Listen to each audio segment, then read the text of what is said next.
नमस्कार। खरी खरी लेकर हाजिर हूं मैं सर्वमित्रा। महाराष्ट्र चुनाव के लिए कांग्रेस ने अब एकदम तैयारियों को बहुत तेज कर दिया है। आज कांग्रेस की इलेक्शन कमेटी की बैठक होने वाली है। कल ये बैठक होने वाली थी, लेकिन बताया जा रहा है कि करवा चौथ के कारण इस बैठक को आज के लिए टाल दिया गया।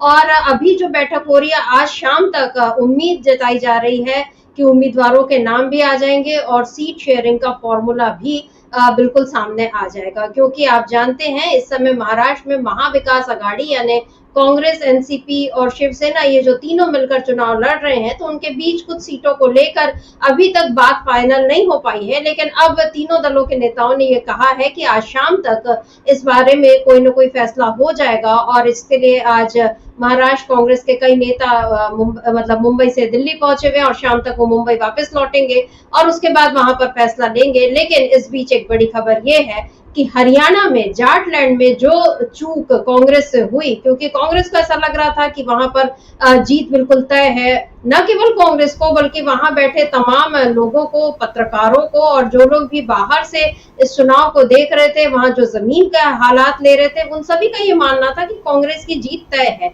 लेकिन फिर भी कांग्रेस हारी। इसका एक बड़ा कारण ईवीएम को बताया जा रहा है, लेकिन वो एक अलग मसला है, उस पर एक अलग बहस चल रही है और ये जांच का विषय है। लेकिन दूसरी ओर कुछ ऐसी कमजोरियां भी हुई कांग्रेस की तरफ से जिन पर कांग्रेस ने समय रहते ध्यान नहीं दिया, तो उसका खामियाजा उसको भुगतना पड़ा। लेकिन अब महाराष्ट्र में वो भूल कांग्रेस नहीं करना चाह रही जो उसने हरियाणा में की है। महाराष्ट्र में कांग्रेस पहले से कदम ज्यादा संभाल कर उठा रही है, या यूं कहें कि दूध की जली है तो छाछ भी फूंक फूंक कर पी रही है। और महाराष्ट्र को संभालने के लिए अब राहुल गांधी और मल्लिकार्जुन खड़गे, इन दोनों ने एक नया प्लान तैयार कर लिया है। क्या है वो प्लान और किस तरह सीट शेयरिंग पर बात आगे बढ़ रही है, इन सब मसलों पर आज हम खरी खरी चर्चा करेंगे। हमारे साथ जुड़े हुए अमलेंदु उपाध्याय जी। अमलेंदु जी नमस्कार, स्वागत आपका इस कार्यक्रम में।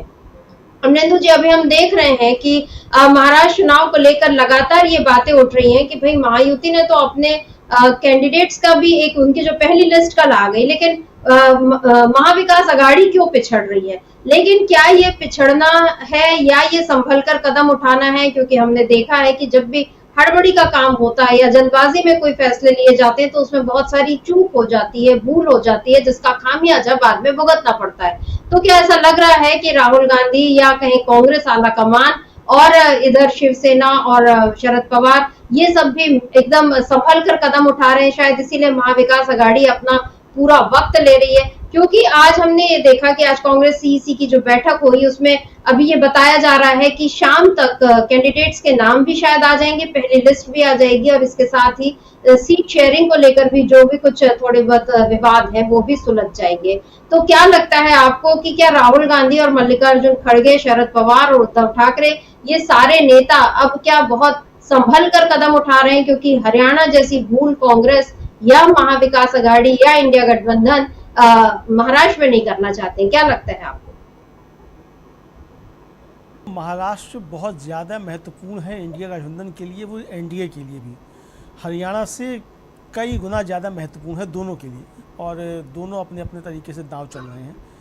जहाँ तक इंडिया गठबंधन का सवाल है, तो इंडिया गठबंधन वाकई अब वो गलतियाँ करना नहीं चाहता है जो हरियाणा में उससे हो चुकी हैं, और उनका उन गलतियों का दोहराव ना हो और उनसे हरियाणा से कुछ सबक सीखे हैं। तो उन सबक को सीखते हुए इंडिया गठबंधन बहुत मजबूती के साथ महाराष्ट्र में अपने कदम चल रहा है। जहाँ तक ये सवाल है कि एनडीए ने अपनी लिस्ट जारी कर दी, तो वो एनडीए की इसको लिस्ट नहीं कहा जा सकता समिता जी, वो बीजेपी की अपनी लिस्ट है 99 प्रत्याशियों की, और उनमें 71 वो लोग हैं जो इस समय मौजूदा विधायक हैं। तो यानी कि जो सीटें लगभग उसको मिलनी ही थी शेयर में, तो उन सीटों पे उसने अपने कैंडिडेट घोषित कर दिए हैं। एनडीए के दूसरे सहयोगी जो हैं उनकी अभी तक कोई लिस्ट नहीं आई है, और ये कोई घोषणा नहीं हुई है एनडीए में भी कि कौन दल कितनी सीटों पर चुनाव लड़ेगा। अभी तक ना बीजेपी की तरफ से कहा गया है, ना एकनाथ शिंदे की तरफ से कहा गया है, ना अजित पवार की तरफ से कहा गया है कि कौन कितनी सीटों पर चुनाव लड़ रहा है। तो इसको बीजेपी की सीट मतलब बीजेपी की सूची कहा जा सकता है। मुझे लगता है ये एनडीए की सूची नहीं है। हालांकि कांग्रेस चूँकि सबसे बड़ा दल है इंडिया गठबंधन में, तो उसकी तरफ से सूची पहले आ जानी चाहिए थी, लेकिन वहाँ देरी हो रही है। तो ये प्रश्न तो उठते हैं निश्चित तौर पे कि वहाँ देरी क्यों हो रही है। मुझे लगता है देरी के पीछे कारण यही है कि अभी से हम अपने पहले पत्ते खोलना नहीं चाहते। सहयोगियों के साथ जो चर्चा होनी है, सहयोगियों से सीट शेयरिंग पे जो फार्मूला होना है, वो तय हो जाए। दूसरा ये कि कोई भी इस तरीके का संदेश ना जाए कि कांग्रेस ने अपनी तरफ से या मतलब राहुल गांधी या खड़गे जी ने अपनी तरफ से कोई सूची जारी कर दी और पहल अपनी तरफ से कर दी और गठबंधन में अंदर कोई बातचीत नहीं हुई है। बीजेपी की जो सूची है उसको बीजेपी की सूची कहा सकता है और इससे ये साफ संकेत मिलता है कि बीजेपी ने अपने सहयोगियों के साथ कोई बातचीत नहीं की और अपनी तरफ से वो सूची जारी कर दी है।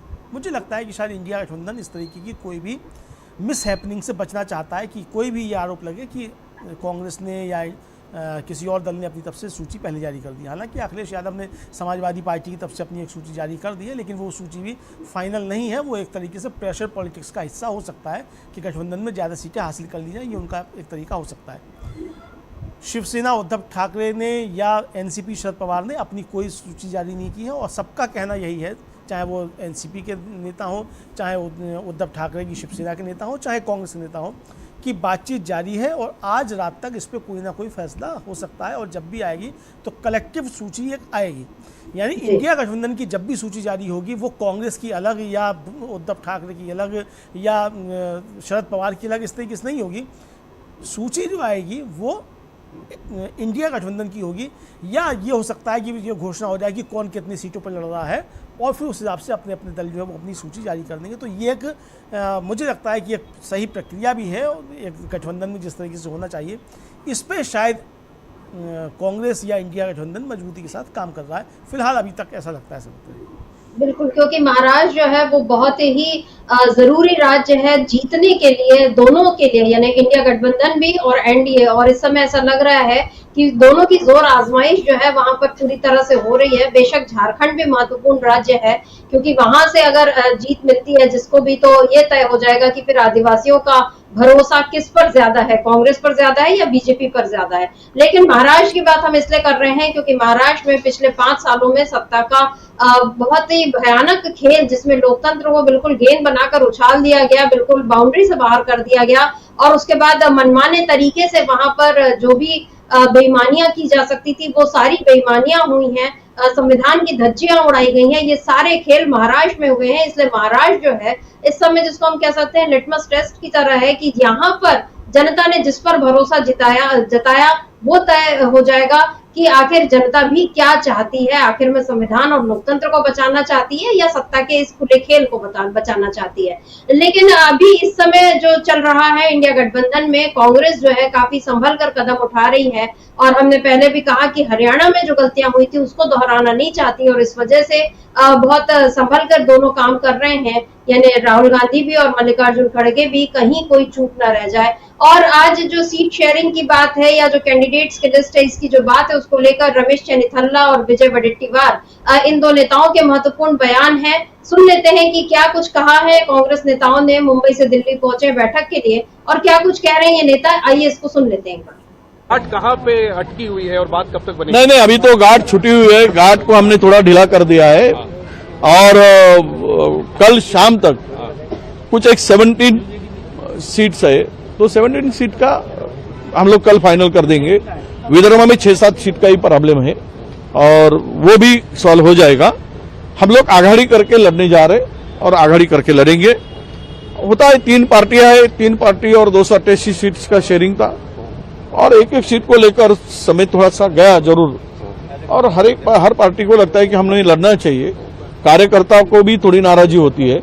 इस सब में रास्ता निकालकर हम आज तक जो हुआ है वो करीबन क्लोज होते आया है और कल शाम तक पूरे के पूरे 288 सीटों पर महाविकास आघाड़ी के उम्मीदवार का सीट शेयरिंग का निर्णय भी अंतिम होगा और उम्मीदवार भी कल शाम तक निर्णय। ये आप बड़ी बात कह रहे हैं कि कल तक सीट शेयरिंग कल तक अनाउंस हो जाएगा। अभी तो मैक्सिमम हो गए 16-17 सीट पे ही चला है। ये 16-17 सीट हम लोग आज स्क्रीनिंग करके रात में जा रहे हैं मुंबई। कल मॉर्निंग में मुंबई में मीटिंग होगी और हम आगे बढ़ेंगे। सर, क्या खड़गे जी या राहुल जी से उद्धव ठाकरे पहली लिस्ट कांग्रेस की आज शाम को स्क्रीनिंग के बाद शाम को लेट या कल तक आएगी, ऐसी संभावना है। सर, क्या खड़गे जी या राहुल गांधी से शरद पवार उद्धव ठाकरे ने बात की है? मुझे पता नहीं है। हमने हाईकमान से मिलकर महाराष्ट्र के राजकीय स्थिति के बारे में उनको जानकारी दी, उनको इस परिस्थिति से अवगत कराया। तो विजय वडेट्टीवार जो कांग्रेस नेता हैं वो ये बता रहे हैं कि 3 दल होते हैं तो थोड़े बहुत मतभेद होते हैं, लेकिन हम उसको बैठकर बात कर रहे हैं और कल शाम तक न केवल उम्मीदवार और सीट शेयरिंग, मतलब दोनों ही बातें ये बता रहे हैं कि दोनों ही फाइनल हो जाएंगे। और जहां तक आज शाम तक कांग्रेस की भी पहली लिस्ट आ सकती है, बहुत बड़ी खबर इन्होंने बताई है। उसी तरह रमेश चन्नीथल्ला जो कांग्रेस के प्रभारी है महाराष्ट्र के लिए, उन्होंने भी इस बैठक के बारे में, मतलब इस बैठक में जाने से पहले उन्होंने क्या जानकारी दी थी, उसको सुन लेते हैं। गांधी फैमिली की कितनी रैलीज हो सकती है, कौन कौन शामिल? वो तो तैयारी चल रहे हैं, हम लोग बाद में आपको बताएंगे। पूरा राहुल जी भी आएंगे, प्रियंका जी भी आएंगे, बाकी लोग भी आएंगे। अच्छा तैयारी है। स्क्रीनिंग और सीट शेयरिंग थोड़ा झगड़ा चल रहा है ऐसा दिख रहा है। नहीं, कोई झगड़ा नहीं है, सब एक साथ है। फिर सीटों में थोड़ा सा बात चल रहे हैं, इसे जल्दी से जल्दी निपटा देंगे। जल्दी हो जाए। आज हमारा सीईसी है सर, कांग्रेस के सीट पर ही बाकी आपके जो दोस्त पार्टी है वो क्लेम कर रहे हैं, ऐसा दिख रहा है। तो नहीं, वो तो अलायंस में हर पार्टी अपना अपना अधिकार बताते हैं, उसमें कोई तर्क की बात नहीं है, कोई मतभेद की बात नहीं है। हम लोग सब बैठ करके उसको तय करेंगे। सर, महाराष्ट्र के अमरेंद्र जी, दोनों नेताओं ने यही कहा कि कोई मतभेद नहीं है। उधर संजय राउत से भी आज जब उनसे भी पत्रकारों ने चर्चा की, वो भी ये कह रहे हैं कि कोई मतभेद नहीं है। लेकिन ये फिर ये सोचने वाली बात है कि ये कौन लोग हैं जो बार बार ये बताना चाहते हैं कि नहीं मतभेद है। और आज मैं खबरें देख रही थी अलग अलग अखबारों की, और उनमें इस तरह से आ रही है कि बिल्कुल टूट चुका है महागठबंधन। इस तरह की खबरें आ रही हैं कि उद्धव ठाकरे और उनको नाराज कर दिया है, और उधर समाजवादी पार्टी ने भी अपने कैंडिडेट्स घोषित कर दिए हैं, और कांग्रेस जो है बिल्कुल अकेली पड़ जाएगी। इस तरह की खबरें जो आ रही हैं, क्या लगता है आपको यहाँ पर, क्या एक बार फिर से मीडिया का एक वो खेल यहाँ शुरू हो गया जिसको कहते हैं ये बाहर की प्रेशर पॉलिटिक्स जिसको कहते हैं, जो मतलब एक तो होता है कि जो गठबंधन के साथी हैं वो करते हैं, या जो सहयोगी दल है वो इस तरह से करते हैं, लेकिन ये जो मीडिया का खेल शुरू हो गया है, जिस तरीके से बार बार ये खबरें आ रही हैं कि महागठबंधन जो है वो एकजुट नहीं है और इनके बीच में दरारें हैं, तो क्या आपको नहीं लगता कि ये सारी खबरें उस वजह से हैं क्योंकि जो और दूसरे सवाल उठे, जैसे अभी महाराष्ट्र में चुनाव आयोग की भूमिका को लेकर, अभी चुनाव शुरू हुए हैं और पहले ही भूमिका को लेकर सवाल उठ गए क्योंकि वोटर लिस्ट को लेकर जो गड़बड़ी है उसकी जानकारी सामने आई है। ईवीएम का जो खेल हरियाणा में हुआ उसका डर यहाँ पर लग रहा है। इसी तरह डीजीपी बदलने की जो बात थी, जैसे महाराष्ट्र में बदल दिए लेकिन झारखंड में नहीं बदले, ये सारी जो चीजें आ रही हैं, क्या इन खबरों को दबाने के लिए ये इस तरह की बातें हो रही हैं कि नए नए विवाद खड़े कर दिए जाए? क्योंकि आपका जवाब सुनने से पहले एक बार नाना पटोले का भी एक बयान हम सुन लेते हैं जिसमें उन्होंने कहा है कि हाँ, इस बारे में हम लोगों ने मिलकर प्रेस कॉन्फ्रेंस की है। क्या कुछ कहा है नाना पटोले ने, एक बार उसको सुनते हैं। संजय राउत जी लगा रहे हैं कि चुनाव आयोग के जरिए Bharatiya Janata party voter list को इफेक्ट कर रही है, प्रभावित कर रही है। उनके आरोप से आप सहमत हैं? बिल्कुल, कल हमने जॉइंटली हमने उस दिन प्रेस लिया था मुंबई में, संजय राउत, मैं और जयंत पाटिल, और हमने उसी दिन हमने उस बात का एलिगेशन लगाया था। और वो वास्तविकता है कि बीजेपी हार के डर से लोकतांत्रिक व्यवस्था का गला घोट रहा है, और ये स्पष्ट हुआ है। हमने कई जगह हमने उनको चुनाव आयोग को हमने उसके प्रूफ दिया है, और चुनाव आयोग सतर्क हो, चुनाव आयोग केंद्र सरकार की गुलाम ना बने, यही हमारा उनको सजेशन है। आप लोग कह रहे हैं कि बीजेपी, तो अमरेंद्र जी क्या कहेंगे, ये जो गंभीर आरोप नाना पटोले ने लगाया और जो ये बता रहे हैं वो कि हमने साथ में प्रेस कॉन्फ्रेंस की, अगर झगड़ा होता कांग्रेस और शिवसेना के बीच तो इस तरह से एक तो प्रेस कॉन्फ्रेंस नहीं होती साथ में, दोनों के मुद्दे एक है। दोनों ये कह रहे हैं कि हमको पहले लोकतंत्र को बचाने की लड़ाई और महाराष्ट्र के हक की लड़ाई जो है वो लड़नी है, और उसमें ये जो चुनाव आयोग के ऊपर जो ये मुद्दा उठा है कि आप उसको सरकार के टूल की तरह आप काम ना करें, क्या इन खबरों को दबाने के लिए ये जो लड़ाई झगड़े की खबरें जो है वो आ रही हैं, क्या लगता है?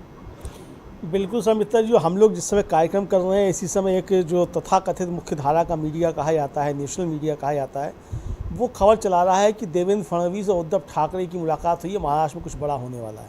अब आप समझ सकती हैं, यानी इधर जो है ज्वाइंट प्रेस कॉन्फ्रेंस हो रही है कांग्रेस, शिवसेना और एनसीपी की, शरद पवार की, कि चुनाव आयोग गड़बड़ियाँ कर रहा है, किस तरीके से वोटर लिस्ट में हेराफेरी की जा रही है। जॉइंट प्रेस कॉन्फ्रेंस हो रही है और उधर खबर चलाई जा रही है कि उद्धव ठाकरे और देवेंद्र फडणवीस की मुलाकात हुई है। यानी उद्धव ठाकरे ने जो अभी कार्यक्रम चलाया था, जो जूता मारो अभियान उनका चला था, और देवेंद्र फडणवीस, एकनाथ शिंदे और अजीत पवार के जो पोस्टर बना करके जूते मारे गए थे, तो क्या जूते जिनके पड़े हैं वो इतने इच्छुक हैं कि जूता मारने वाले के साथ जाकर के मुलाकात करें कि भाई 100 जूते और मार लो लेकिन हमें सत्ता में ले आओ?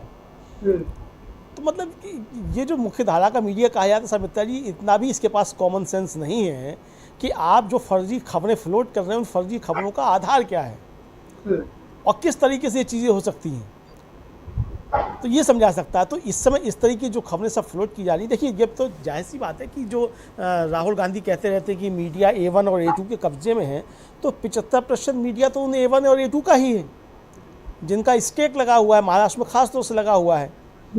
तो ये मीडिया इस तरीके की खबरें प्रसारित करता रहेगा। और देखिए सबके बयान आ चुके, यानी कांग्रेस के नेताओं के भी बयान आ चुके, शिवसेना के लोगों के बयान भी आ चुके, एनसीपी के भी बयान आ चुके हैं कि सब कुछ ठीक है। और अब जैसे कि बता रहे थे विजय वडेट्टीवार कि 17 सीटों पर है और 17 सीटों पर भी आज रात तक फाइनल हो जाएगा।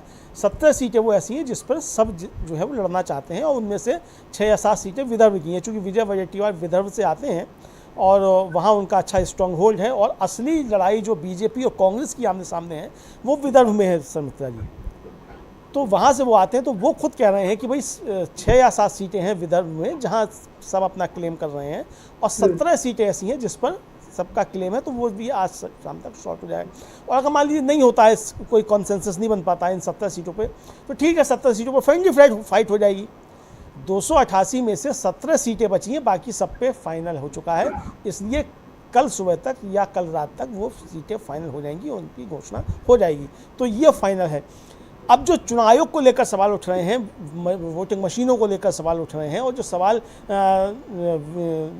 इनको जो वोटर लिस्ट है इसको लेकर जो उठ रहे हैं, किस तरीके से नाम काटे जा रहे हैं, इससे ध्यान हटाया जा सके ताकि जो असली मुद्दे हैं उन पे चर्चा ना होने पाए। तो इसलिए मीडिया की तरफ से ये खबरें फ्लोट की जा रही हैं कि महागठबंधन में ठीक नहीं चल रहा है, महागठबंधन में टूट है, अखिलेश यादव ने घोषणा कर दी है, शिवसेना जो है वो नाराज़ हो गई है कि उद्धव ठाकरे नाराज़ हो गए हैं। इस तरीके की खबरें जो ये सब प्लांट की जा रही, तो ये प्लांटेड खबरें हैं और हमें इनको इन प्लांटेड खबरों के तौर पर ही देखना चाहिए। इन खबरों का सच्चाई से दूर दूर तक कोई वास्ता नहीं है, क्योंकि जो लोग लड़ रहे हैं अगर वो कह रहे हैं कि हमारे बीच लड़ाई नहीं है, तो भाई आप कौन होते हैं बताने वाले की लड़ाई चल रही है? बिल्कुल भाई जिनके बीच झगड़ा है सीटों के बंटवारे को लेकर, वो कह रहे हैं कि 17 सीटों पर झगड़ा है उसको हम निपटा लेंगे, और नहीं निपट पाएगा तो भाई फ्रेंडली फाइट होगी, लेकिन उम्मीद ये है कि वो सब सॉर्ट आउट हो जाएगा। तो फिर जो जिनके बीच झगड़ा, वो कह रहे हैं कि हमारे बीच झगड़ा नहीं, तो बाहर के लोग कौन होते हैं भाई बताने वाले? भाई झगड़ा अगर हमारे घर का है तो हमारे घर के लोग जो है वो तय करेंगे ना कि झगड़ा है कि नहीं है, या पड़ोसी आकर बताएगा कि झगड़ा है। तो यहाँ तो पड़ोसी भी आकर नहीं बता रहा है, ये तो बाहर जो बैठे हुए लोग हैं जो तमाशा देख रहे हैं वो तमाशबीन बता रहे हैं कि घर के अंदर झगड़ा चल रहा है। तो इसको इसी तरीके से लिया जाना चाहिए समझता है जी बिल्कुल, क्योंकि महागठबंधन जो है वो जानता है कि अलग अलग लड़ेंगे या बंटकर लड़ेंगे तो उसके नुकसान क्या हो सकते हैं।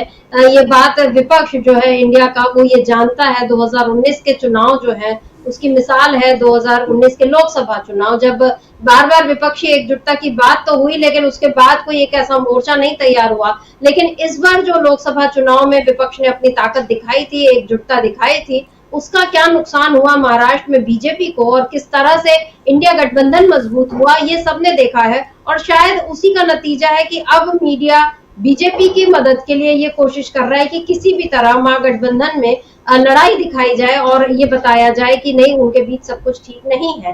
हालांकि संजय राउत जैसे जो नेता हैं शिवसेना के, वो थोड़े मुखर भी हैं और वो कई बार वो जितनी आलोचना वो बीजेपी की करते हैं और वो कई बार कांग्रेस के लिए भी तल्ख बातें कह देते हैं, लेकिन उसके बाद भी वो कांग्रेस के साथ हैं और किस तरह से वो कांग्रेस को देखते हैं। क्या कुछ कहा है संजय राउत ने, एक जरूरी बयान है उसको सुनते हैं। आपको लग रहा है कांग्रेस की भूमिका क्या? कांग्रेस एक राष्ट्रीय पार्टी है और भारतीय जनता पार्टी से भी बड़ी पार्टी है। अब ये कांग्रेस तो हर विश्व में भी अनेक राष्ट्र में भी कांग्रेस के नाम से बहुत सी पार्टियां हैं, जैसे अफ्रीका में है और किसी, तो बड़ी पार्टी है बहुत ही बड़ी पार्टी के साथ हम क्या बात करें भाई। तो दिल्ली में उनका हाईकमांड है, उनसे बात हो रही है। महाराष्ट्र के सभी नेता हमारे मित्र हैं, जैसे Bharatiya Janata party international party है, इसलिए हमारी उनसे जमी नहीं ज़्यादा कभी। इंटरनेशनल पार्टी से हम क्या बात करें। लेकिन सर उनका अखिलेश जैसा जो रवैया है सर, छोड़िए अखिलेश जैसा रवैया कांग्रेस के नेताओं का रहा है, जो ट्रेडिशनली रहते हैं सीट शेयरिंग में खासतौर पर देखा, आपको लोग बदलने की जरूरत, थोड़ा सा लीनियंट होना चाहिए। मैं क्या उनको मार्गदर्शन करूं, उनके यहाँ बहुत मार्गदर्शक है, मैं उनको मार्गदर्शन करना या उद्धव जी ने उनको मार्गदर्शन करना ठीक नहीं। हम जमीन पर काम करने वाले कार्यकर्ता हैं, हम महाराष्ट्र के हित में काम करने वाले कार्यकर्ता है, और हम सबसे पहले देश हित को सबसे ऊपर मानते हैं। कश्मीर अमरिंदर जी, यहाँ संजय राउत ने जो कहा, एक तो कांग्रेस को उन्होंने बीजेपी से भी बड़ी पार्टी बता दी। बीजेपी वालों को ये सुनकर बहुत तकलीफ भी हो रही होगी, क्योंकि अभी जिस तरीके से सदस्यता अभियान छेड़ा हुआ है कि आधी रात को मरीजों को उठाकर भी वो बना दे रहे हैं, उनका सदस्य बना रहे हैं। कोई मुफ्त का राशन लेने जाए तो वहां उसको पहले सदस्य बना दे रहे हैं। तो बीजेपी तो 140 करोड़ के आंकड़े को भी पार कर जाएगी सदस्य बनाने में, ऐसा दिख रहा है। लेकिन यहाँ पर कांग्रेस को बड़ी पार्टी बनाना, और दूसरी बात उन्होंने जो कही कि बीजेपी जो है इंटरनेशनल पार्टी, इसलिए हमारी उससे कुछ जमी नहीं। तो अभी तक क्योंकि शिवसेना तो बीजेपी की सबसे करीबी रही है, सबसे पुरानी सहयोगी रही है, और अभी 2019 तक तो बहुत जमती थी, लेकिन अब जो नहीं जमी, क्या ये सीधा सीधा इशारा मोदी शाह की तरफ है कि ये इन लोगों के आने के बाद से अब बीजेपी जो है वो बिल्कुल बदल चुकी है? और जनता को भी क्या इसके जरिए यह संदेश दिया है संजय राउत ने कि अब जो बीजेपी जिसको जनता जानती थी कि चाल चरित्र चेहरे वाली पार्टी, ये बिल्कुल उससे अलग है? क्या लगता है? नहीं, देखिए समिता जी, एक तो इस बात में संजय राउत की दम है कि बीजेपी अब वो बीजेपी नहीं है जो बीजेपी हुआ करती थी, या लाल कृष्ण आडवाणी, अटल बिहारी वाजपेयी, मुरली मनोहर जोशी, यहाँ तक कि वेंकैया नायडू के समय तक या नितिन गडकरी के समय तक या राजनाथ सिंह के समय तक भी जो हुआ करती थी बीजेपी, ये वो बीजेपी नहीं है। बीजेपी अब नमो पार्टी में बदल चुकी है, ये कड़वी सच्चाई है, और इसको बीजेपी के लोग भी स्वीकार करते हैं, दबे मन से स्वीकार करते हैं, सार्वजनिक तौर पर स्वीकार नहीं करते। और सबको एक खतरा लगा रहता है कि पता नहीं मोदी शाह क्या करेंगे, और किस तरीके से गुजरात के ज़िम्मे जो है ये पार्टी गिरवी रखी जा रही है। ये बीजेपी के अंदर की अपनी चिंताएं हैं, इसमें कोई शक व शुबा वाली स्थिति नहीं है। और खुद एक तरीके से देखा जाए, मतलब विपक्ष भी जो आरोप लगा रहा है, खासतौर से महाराष्ट्र में जिस तरीके से आरोप लगाए जा रहे हैं, वो तीनों दल ये आरोप लगा रहे हैं, मतलब महागठबंधन के तीनों दल जो हैं, चाहे वो कांग्रेस हो, चाहे वो एनसीपी शरद पवार की हो, चाहे उद्धव ठाकरे की शिवसेना हो, तीनों ये आरोप लगा रहे हैं कि महाराष्ट्र की जो एकनाथ शिंदे की सरकार है, इसने महाराष्ट्र को गुजरातियों के हाथों गिरवी रख दिया है, और ये गुजरात से संचालित हो रही सरकार है। तो ये एक बड़ा सवाल वहाँ है। और संजय राउत जिस तरीके से हमला कर रहे हैं बीजेपी के लिए, जिन शब्दों का इस्तेमाल कर रहे हैं, तो वो समझा जा सकता है। मतलब ये सिर्फ एक कटाक्ष भर नहीं है, ये ज़मीनी सच्चाई भी है कि अब वो बीजेपी नहीं है, बीजेपी बची ही नहीं है। और आरएसएस के अंदर भी जो चिंताएं हैं वो यही चिंताएं हैं कि बीजेपी को किसी तरीके से बचाया जाए। हालांकि हरियाणा में जीत के बाद जिस तरीके से बीजेपी जीत कर आई है, तो मोहन भागवत को भी बैकफुट पे जाना पड़ा है एक तरीके से, और आरएसएस को बैकफुट पे जाना पड़ा है कि ये तो फिर से कब्जा कर लिया है मोदी शाह की जोड़ी ने बीजेपी पर, और आरएसएस भी अब मोदी शाह के सामने कमज़ोर पड़ता हुआ नजर आ रहा है। लेकिन जो बीजेपी का असली कार्यकर्ता है, उसके सामने संकट बहुत ज़्यादा है, और उसको ये लग रहा है कि मोदी शाह ने जिस तरीके से बीजेपी को मोदी शाह पार्टी में बदला है, आने वाले समय में बीजेपी का क्या हश्र होगा, ये चिंताएं बीजेपी के अंदर हैं। तो उद्धव ठाकरे की जो सांसद हैं संजय राउत, वो जो चिंताएं व्यक्त कर रहे हैं, वो कह रहे हैं कि इंटरनेशनल पार्टी हमारी उससे जमी नहीं। तो ये एक तरीके से बहुत तगड़ा कटाक्ष है, चूँकि 28 सालों तक शिवसेना बीजेपी की सहयोगी रही, और मोदी शाह की बीजेपी ने शिवसेना के साथ विश्वासघात किया, ऐसा शिवसेना का आरोप है। और जो उनका सबसे विश्वस्त सहयोगी, जो वैचारिक तौर पर भी सहयोगी समझा जाता था, उसके साथ बीजेपी की अगर नहीं पटी मोदी शाह के रिजिम में, तो समझा जा सकता है कि मोदी शाह इस पार्टी को लेकर कहाँ जाना चाहते हैं, यानी बीजेपी को कहाँ लेकर जाना चाहते हैं, और क्या ये बीजेपी बची है कि नहीं बची। तो बड़ा सवाल संजय राउत ने उठाया है। तो बीजेपी के साथ उसके सहयोगियों का सब कुछ ठीक ठाक नहीं, ये साफ तौर पर समझ में आ रहा है। एकनाथ शिंदे भी कब तक बीजेपी के साथ रहेंगे, और अजीत पवार कब तक बीजेपी के साथ रहेंगे, अभी तो सवाल ये है समित्रा जी, क्या सीट शेयरिंग का कोई फॉर्मूला घोषित होते ही एनडीए में टूट पड़ेगी? क्या हम इस तरीके की चीज़ें देखेंगे? ये आने वाला समय बताएगा। हालांकि अभी इसके बारे में कोई भविष्यवाणी नहीं की जा सकती, लेकिन अगर चुनाव की घोषणा के मतलब सीटों बंटवारे के साथ अगर हम कोई इस तरीके की चीज़ देखें, तो कोई आश्चर्य वाली बात नहीं होनी चाहिए। या चुनाव के बाद लौटकर जो है एकनाथ शिंदे अपने घर वापस चले जाएंगे, उद्धव ठाकरे से माफ़ी मांग लेंगे, वहाँ चले जाएंगे, अजीत पवार माफ़ी मांगकर चले जाएंगे शरद पवार के साथ, इस तरीके की चीज़ें भी बहुत कुछ हो सकती हैं। और इसीलिए बीजेपी ने अपनी जो 99 सीटों की जो घोषणा कर दी है सुमित्रा जी पहल उसने ये संकेत दे दिया है कि उसे एकनाथ शिंदे और अजीत पवार पर भरोसा नहीं है, इसलिए उसने पहले ही अपनी सीटें 99 घोषित कर दी हैं। भाई जब 99 सीट आपने घोषित करी दी है पहली लिस्ट में ही, इसका मतलब कि कम से कम 150 पर तो लड़ेगी बीजेपी, हो सकता है ज़्यादा पे भी लड़े, तो एकनाथ शिंदे और अजीत पवार कम सीटों पर लड़ेंगे, ये उसने तय कर दिया है। तो लड़ाई जो होनी है सुमित्रा जी महाराष्ट्र में, वो सीधे सीधे बीजेपी की लड़ाई महागठबंधन के साथ होनी है, ये भी साफ तौर पर समझ में आ रहा है। एकनाथ शिंदे और अजीत पवार छोटे प्लेयर हैं, बड़ा प्लेयर वहाँ बीजेपी है, यानी कि गुजराती कंपनी है जिसको साफ तौर पे कहा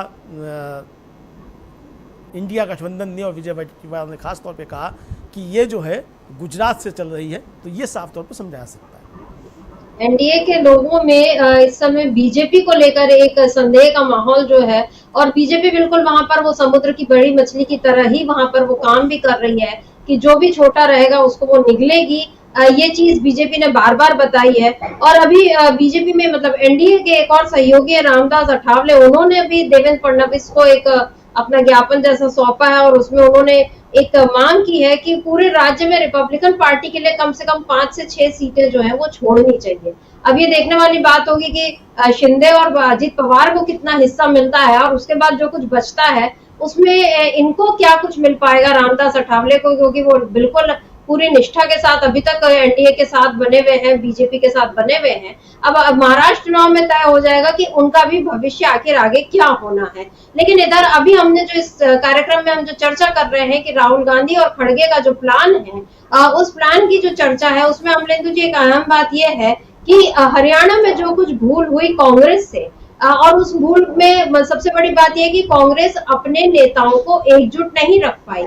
वहां पर बहुत कद्दावर और बड़े बड़े जिनका प्रभाव है ऐसे नेता रहे, लेकिन उनका फायदा नहीं मिल पाया जमीन पर, क्योंकि वो आपस में ही लड़ते रहे और नुकसान हो गया आखिर में राहुल गांधी की सारी मेहनत को। लेकिन राहुल गांधी अपनी इस मेहनत को महाराष्ट्र में नहीं बर्बाद होते देखना चाहते शायद, और इसीलिए इन लोगों ने अब एक ऐसा प्लान तैयार किया है जिसमें ये बताया जा रहा है कि ऑब्जर्वर नियुक्त किए जाएंगे। वैसे हर चुनाव में ऑब्जर्वर रखे जाते हैं, लेकिन महाराष्ट्र में कांग्रेस जो है उसने अपने सीनियर नेताओं को ऑब्जर्वर बना दिया है और हर एक मतलब 3-4 विधानसभा मिलाकर एक ऑब्जर्वर इस तरह से बनाए हैं जिनका काम ये है कि वो उन लोगों पर नजर रखे जो किसी न किसी तरह पार्टी को नुकसान पहुंचा सकते हैं या बागियों की मदद कर सकते हैं। क्योंकि जैसे बीजेपी ने ये खेल किया कि उसने अपने पहले ही जो 99 लोगों की लिस्ट है उसमें 89 उम्मीदवार वो हैं जो सिटिंग एमएलए हैं, तो यानी वहां पर बगावत के चांसेस अभी कम दिख रहे हैं पहली लिस्ट में। लेकिन कांग्रेस में अभी तो लिस्ट आई नहीं है, जब आएगी तो क्या ये वहां पर बगावत बढ़ेगी? इसको रोकने के लिए ये जो स्पेशल ऑब्जर्वर वाली जो एक पहले से प्लानिंग कर ली है कांग्रेस ने, और उसमें कुछ खास नाम है, जैसे मुंबई और कोंकण क्षेत्र के लिए अशोक गहलोत और कर्नाटक के गृह मंत्री जो है जी परमेश्वर, इनको रखा गया है। विदर्भ के लिए छत्तीसगढ़ के पूर्व सीएम भूपेश बघेल और पंजाब के पूर्व सीएम चरणजीत सिंह चन्नी, और एमपी में विपक्ष के नेता उमर सिंघार और मराठवाड़ा के लिए सचिन पायलट, और तेलंगाना के वरिष्ठ मंत्री हैं उत्तम रेड्डी। ये ऐसे मतलब यहाँ पर इन लोगों ने महाराष्ट्र को 3-4 अलग अलग उसमें बांट कर और फिर 2-3 नेताओं को अलग अलग जिस तरह से ऑब्जर्वर नियुक्त किया है। क्या कहेंगे अमलेंदु जी कि ये जो प्लानिंग है कांग्रेस की, ये कितनी कारगर साबित हो सकती है? किस तरह हरियाणा में हुई गलती को महाराष्ट्र में कांग्रेस सुधार सकती है? देखिए समिता जी, एक तो हरियाणा में भी कांग्रेस ने अपने पर्यवेक्षक नियुक्त किए थे, लेकिन हरियाणा में आखिरी समय में नियुक्त किए उसने, और वहाँ उसका फ़ायदा हुआ नहीं, चूँकि हरियाणा के कांग्रेस के नेता जो थे वो आपस में ही लड़ते हुए दिखाई पड़ रहे थे। कुमारी शैलजा जो थी वो टीवी चैनलों पे तो उपलब्ध थी, लेकिन वो फील्ड में उपलब्ध नहीं थी। इसी तरीके से भूपेंद्र सिंह हुड्डा जो थे वो सब जगह प्रचार कर रहे थे, लेकिन वो आरोप ये लग रहे हैं कि साहब उन्होंने अपने पार्टी के नेताओं से बातचीत नहीं की। यहाँ तक कि जो ओबीसी के डिपार्टमेंट के चेयरमैन हैं कैप्टन अजय सिंह यादव, पूर्व मंत्री भी हैं, वो बड़े नेता हैं अहिरवाल क्षेत्र के, उनसे भी कोई संपर्क नहीं किया गया, तो उन्होंने इस्तीफा भी दे दिया था, हालांकि फिर उन्होंने इस्तीफा वापस लिया। तो ये गलतियाँ महाराष्ट्र में ना होने पाएँ, इसके लिए कांग्रेस एक जो है उस पर काम कर रही है और राहुल गांधी और खड़गे जो कांग्रेस के अध्यक्ष हैं दोनों ने इस पर काम करना शुरू कर दिया है। समिता जी देखिए, हम लोगों ने आज नाना पटोले की भी बाइट सुनवाई, रमेश चन्नीथल्ला जो वहाँ के इंचार्ज हैं उनकी बाइट सुनवाई, विजय वडेट्टीवार जो नेता प्रतिपक्ष हैं उनकी बाइट सुनवाई, बाला साहब थोराट जो पूर्व प्रदेश अध्यक्ष हैं उनकी भी बाइट है, उसको भी हम लोग सुनवा सकते हैं।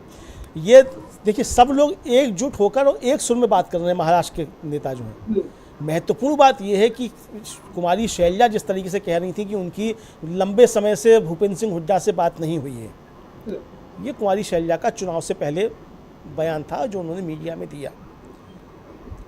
मंच पर दिखाई नहीं, अपने क्षेत्र में तो दिखाई नहीं, उसके बाद फिर मंच पर भूपेंद्र सिंह हुड्डा के साथ शैलजा दिखाई नहीं थी।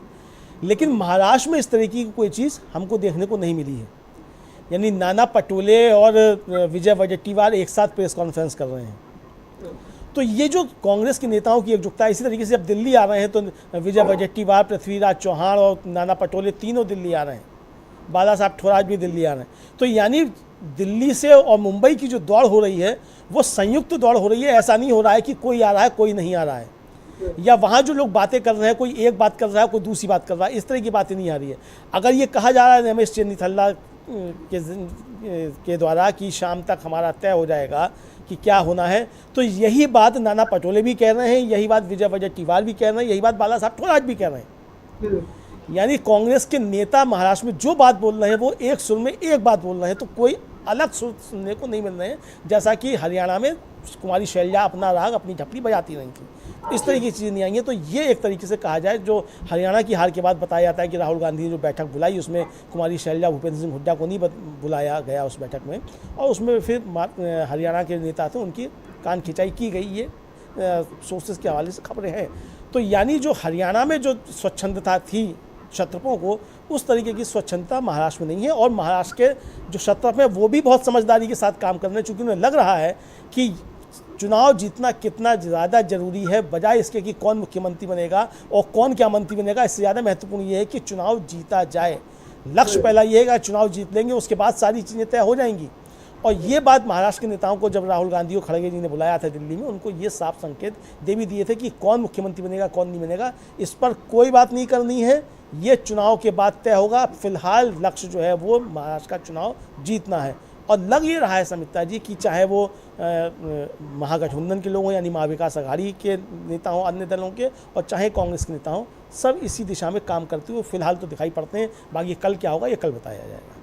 बिल्कुल, क्योंकि महाविकास आघाड़ी में ऐसा नहीं कि कांग्रेस के ही तीनों चारों नेताओं जिनका बयान हमने सुना वो एक जैसी बात बोल रहे हैं, बल्कि संजय राउत ने भी सीट शेयरिंग को लेकर और बाकी उसको लेकर आज उन्होंने और भी जो कुछ कहा उसको सुन लेते हैं तो समझ में आएगा कि कैसे सारे लोग एक ही पेज पर हैं। भले सबके बोलने का ढंग अलग हो सकता है, लेकिन बातें सब एक ही जैसी कर रहे हैं और सबका आखिरी लक्ष्य यही है कि हमको किसी भी तरह बीजेपी को सत्ता में आने से रोकना है।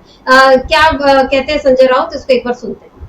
बोलिए। बंटवारे को लेकर मौजूदा स्थिति क्या है, एक दूसरा क्या कांग्रेस की लेट लतीफी की वजह से महाविकास आघाड़ी का फॉर्मूला जो है अब तक सामने नहीं पाया है? बात ऐसी नहीं है, कांग्रेस की लेट लतीफी या और किसी की बात नहीं है।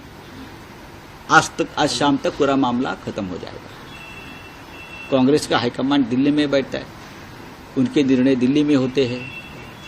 तो भारतीय जनता पार्टी के नेता या हमारे यहाँ के शिंदे गुट के नेता, उनके भी बॉसेस दिल्ली में है, तो जिनकी हाईकमांड दिल्ली में है उनको बार बार दिल्ली में जाना पड़ता है। उसमें अभी हम क्या बोल सकते हैं। लेकिन मुझे लगता है कि कोई ज़्यादा मतभेद नहीं रहेंगे और हम लोग एक साथ बैठकर निर्णय करेंगे। सर, लोकसभा चुनाव में तो यहाँ पर जो संजय राउत ये बोल रहे हैं वो भी आज शाम तक की बात बोल रहे हैं। मतलब इधर कांग्रेस सीईसी की बैठक हो रही है, लेकिन संजय राउत को भी मतलब ये हम मान सकते हैं कि उतनी जानकारी है जो वो ये कह रहे हैं कि आज शाम तक सब कुछ फाइनल हो जाएगा, या जैसा रमेश चन्नीथल्ला ने कहा कि कल शाम तक जो है वो बाकी चीजें भी कल तक पूरी चीजें क्लियर हो जाएंगी।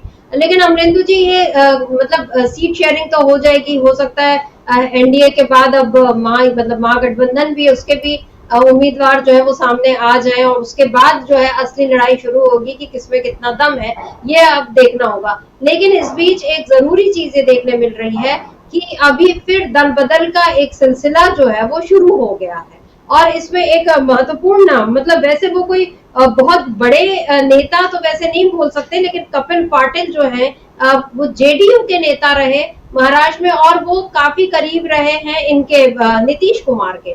और नीतीश कुमार ने जब लोकसभा चुनाव के पहले जिस तरह वो चले गए इंडिया गठबंधन को छोड़कर एनडीए में, उसके बाद उन्होंने उसका साथ छोड़ दिया और आज वो शामिल हो गए, कल वो शामिल हो गए बीजेपी को छोड़, मतलब कांग्रेस में शामिल हो गए। और इस बात के लिए नाराज है वो कि नीतीश कुमार क्यों साथ गए इंडिया गठबंधन छोड़कर एनडीए में।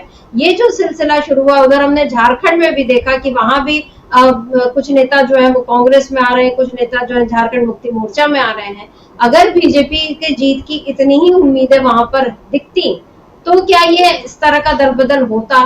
क्या आपको नहीं लगता कि इंडिया गठबंधन की मजबूती का एक ये बड़ा संकेत है जब दूसरे दलों के नेता या दूसरे गठबंधन के नेता इंडिया में शामिल हो रहे हैं?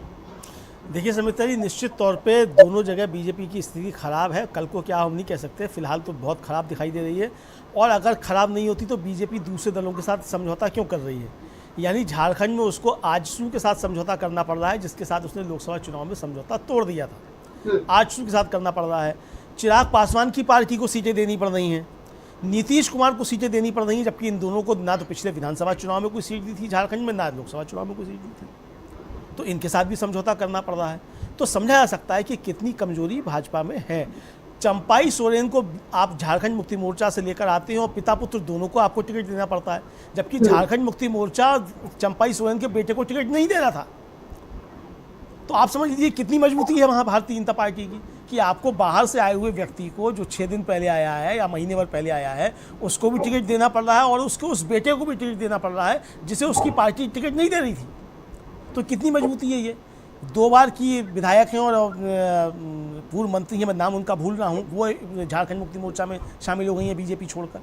तो इस तरह की चीज़ें झारखंड में भी हो रही हैं, महाराष्ट्र में भी इस तरह की चीज़ें हो रही हैं। बहुत सारे लोग जो हैं वो छोड़कर आ रहे हैं।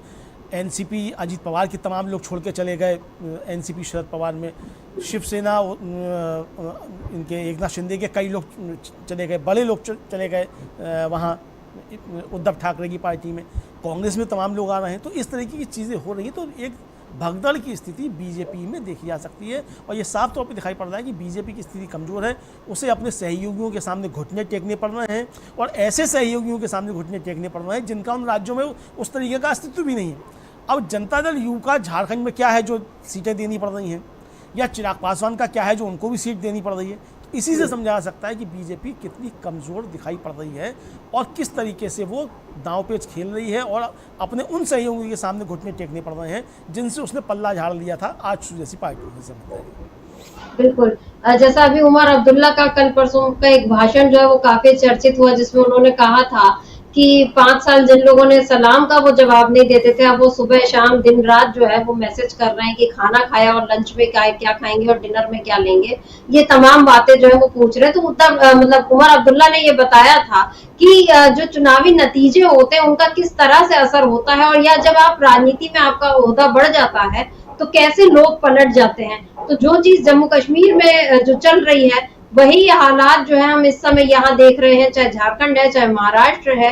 दोनों ही राज्यों में जिस तरीके से लोग छोड़कर आ रहे हैं इंडिया गठबंधन के साथ, उसमें जाहिर हो रहा है कि बीजेपी का कद या उसकी जो प्रतिष्ठा है या उसकी साख जो है वो कहीं ना कहीं कमजोर हो रही है। क्योंकि झारखंड में बीजेपी ने जिस तरह से परिवारवाद को बिल्कुल खुलकर अपना लिया है, अब कोई उसमें पर्दा नहीं है, क्योंकि वो उन्होंने मुख्यमंत्रियों, जो पूर्व मुख्यमंत्री के बेटे, पत्नी, बहू सभी को एक तरह से टिकट दी है। और उससे जाहिर हो रहा है कि इवन महाराष्ट्र में भी उन्होंने यही किया है, जैसे अशोक चव्हाण की जो बेटी है उनको टिकट मिल गई है। तो परिवारवाद से बीजेपी को अब कोई परहेज नहीं है, ये बात अब जनता समझने लगी है।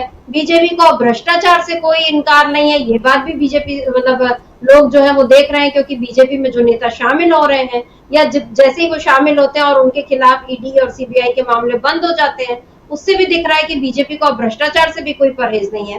तो फिर बीजेपी जिन चीजों का आरोप अभी तक विपक्षियों पर लगाते रही है, जब वो खुद उनसे परहेज नहीं कर रही है, तो लोग फिर क्यों न ऐसी पार्टी को साथ दे जो संविधान और लोकतंत्र को बचाने की लड़ाई खुलकर लड़ रहे हैं। महाराष्ट्र में पहले ये लड़ाई लड़ी कांग्रेस ने, राहुल गांधी ने, इंडिया गठबंधन ने, और उसका फायदा मिला।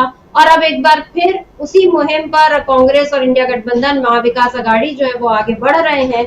हरियाणा की भूलों को सुधारते हुए अब राहुल गांधी और मल्लिकार्जुन खड़गे आगे बढ़ रहे हैं और आज या कल शाम तक और पिक्चर क्लियर हो जाएगी कि महाराष्ट्र में अब चुनाव की स्थिति कैसी रहने वाली है, कौन कितना मजबूत होने वाला है। ये आज की या कल शाम तक जो भी लिस्ट आती है कांग्रेस की, उसके बाद ये तय हो जाएगा। तो अमरेंद्र जी, आज इस चर्चा को हम यहीं रोकते हैं। आपका बहुत बहुत शुक्रिया, और शुक्रिया आप तमाम दर्शकों का जो आप हमारे साथ जुड़े और आपने इस चर्चा को ध्यान से सुना। आगे भी आप बने रहिए डीबी लाइव के साथ और देखते रहिए डीबी लाइव। नमस्कार।